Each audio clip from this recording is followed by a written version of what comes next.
Hello दोस्तों, आपके अपने YouTube चैनल एग्जाम फास्ट में स्वागत है। मैं संदीप सर।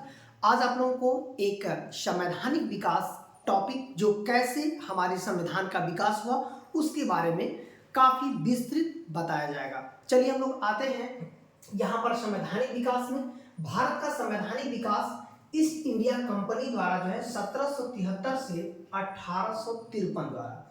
ध्यान रखिएगा, 1853 के बाद 1858 में आपको ब्रिटिश क्राउन का होता है विकास। ब्रिटिश क्राउन द्वारा अधिनियम लाए जाते हैं, लेकिन उससे पहले ईस्ट इंडिया कंपनी जो है अपने अलग अलग बिल द्वारा संवैधानिक विकास करती है।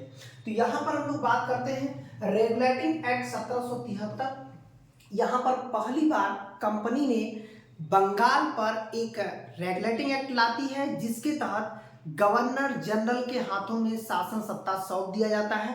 उसी को नियम बनाने का पूरी पावर दी जाती है और यहाँ से संवैधानिक विकास शुरू हो जाता है। यहाँ तक कि राजाओं से हटाकर व्यवस्थाएं सुप्रीम कोर्ट के हाथ में दी जाती है और कलकत्ता में एक नए सुप्रीम कोर्ट की स्थापना की जाती है। फिर इसके बाद प्रिंस इंडिया एक्ट जो है 1784, याद रखिएगा 1781 में भी एक कानून आया और 84 में।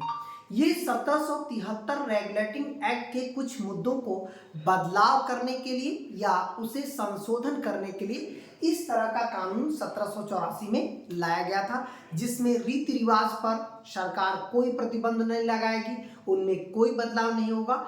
ऐसे कुछ मुद्दों को यहाँ पर लाया गया था। फिर इसके बाद आप कह सकते हैं कि चार्टर एक्ट यहाँ पर पहली बार शुरुआत होता है चार्टर एक्ट का। यहाँ से क्वेश्चन दे सकता है चार्टर एक्ट 1793 में इस एक्ट के तहत यहाँ पर लिखित रूप से प्रावधान ला दिए जाते हैं 1793 में, ठीक है, ताकि जो है कोई भी व्यवस्थाएं ब्रिटिश काल में जो भी यहाँ कंपनी खर्च कर रही है सब कुछ लिखित रूप से होगा। यहाँ तक कि सेनाओं का जो वेतन है या यहाँ पर जो भी कर्मचारी लगे हुए हैं उनके वेतन का प्रावधान 1793 रेगुलेटिंग एक्ट के तहत जो है दिया जाएगा, चार्टर एक्ट के तहत दिया जाएगा। बात करते हैं चार्टर एक्ट 1813। यहाँ पर क्या किया गया, जो हमारा एजुकेशन था, मतलब शिक्षा, जिस पर 1 लाख रुपए वार्षिक खर्च करने का प्रावधान था। यहाँ तक कि ईसाई मिशनरियों को भारत आने और यहाँ प्रचार करने की अनुमति दे दी गई। यहाँ तक कि इसी समय एक बिल ऐसा लाया गया जिससे जितने भी कंपनी विदेशी व्यापारों पर रोक लगा दिया गया, चीन के साथ चाय के व्यापार को छोड़कर। तो यहाँ पर 1813 रेगुलेटिंग एक्ट में, चार्टर एक्ट में ऐसे नियम लाए गए थे। फिर चार्टर एक्ट 1833 आया था। यहाँ पर जो बंगाल का गवर्नर था अब पूरे भारत का गवर्नर जनरल बन गया है।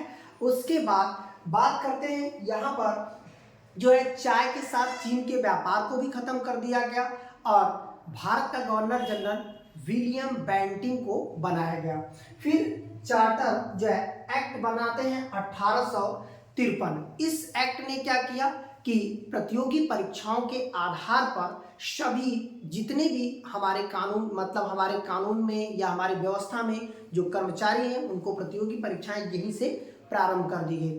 तो यहाँ तक कि कुछ संख्याओं में कमी भी की गई, जो कंपनी की संख्याओं में, लेकिन 1857 के विद्रोह के कारण इस पूरे कंपनी के अधिनियम को पूरी तरह से समाप्त कर दिया गया। तो इस तरह की वीडियो पाने के लिए हमारे इसी चैनल को लगातार लाइक सब्सक्राइब करते रहें। धन्यवाद।